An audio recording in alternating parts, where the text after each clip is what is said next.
দুনিয়ার জীবনটা করছেন, তারা আজকে কবর ভুলে গেছেন, তারা আজকে আখিরাত ভুলে গেছেন, তারা আজকে মৃত্যু ভুলে গেছেন।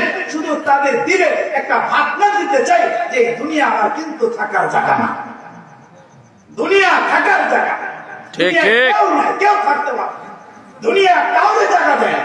আমি আমার রবের কসম করে বলি, দুনিয়া কাউরে জায়গা দেয়। আরে আপনারা দেখেন না কত বাড়িওয়ালাকে কবর মাটি রেজা রেজা করে দিছে, আয় কত গাড়িওয়ালা, কত সম্পদ, কত কোটি টাকার মালিক রেজা রেজা করে দিছে, কেউ থাকতে পারে না। রব্বে কাবার কসম, দুনিয়া আপনাকে আমাকে যারা পরিমাণ মহব্বত করে।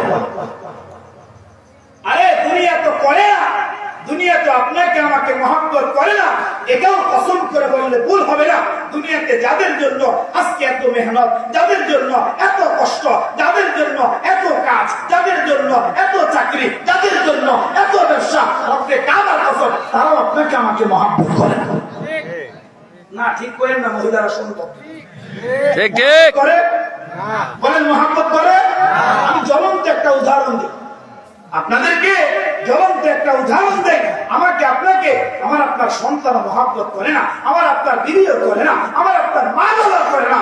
আরে তারা করছে মহব্বত। দেখেন বিবি আপনার জন্য দেওয়ানা, বিবি আপনার জন্য পাগল, বিবি আপনাকে মহব্বত করে, সন্তান করে, হা হা করে, তবে এটা দুনিয়া শুধু স্বার্থের জন্য মহব্বত করে।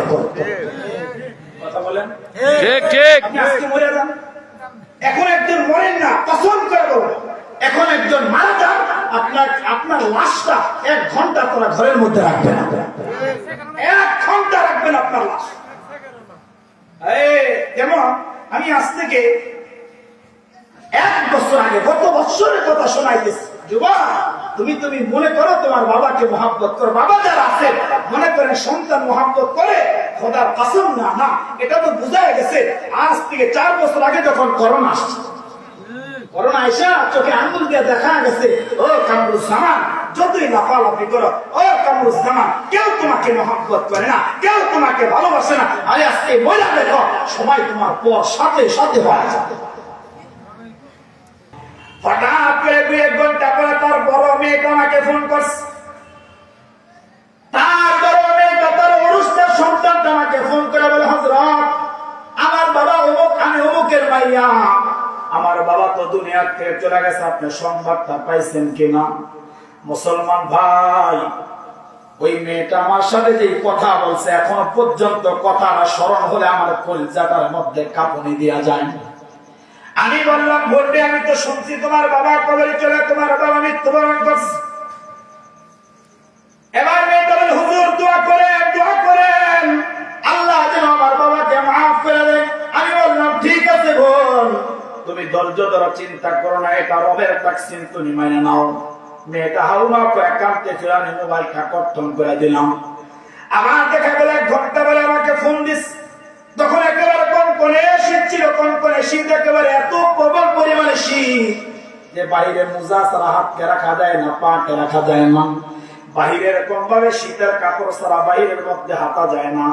1 ঘন্টা পরে আমাকে ফোন দিয়া যে কথাটা শোনাইছে, আজ পর্যন্ত ওই কথাটা মনে হলে আমার কলিজার মধ্যে কাঁপন ধরে। 1 ঘন্টা পরে আবার আমাকে ফোন করছে। আমি বললাম, কেন ফোন দিয়েছ? এবার মেয়েটা আমাকে রেখে বলে, হযরত একটা মাসআলা জানতে চাই, আপনি আমাকে একটা মাসআলা শোনায় দেন, আমাকে একটা মাসআলা বলেন। আমি বললাম, কি বলো বলো বলো বলো, তোমার মাসআলা আমি বলবো, কি মাসআলা তুমি জানতে চাও?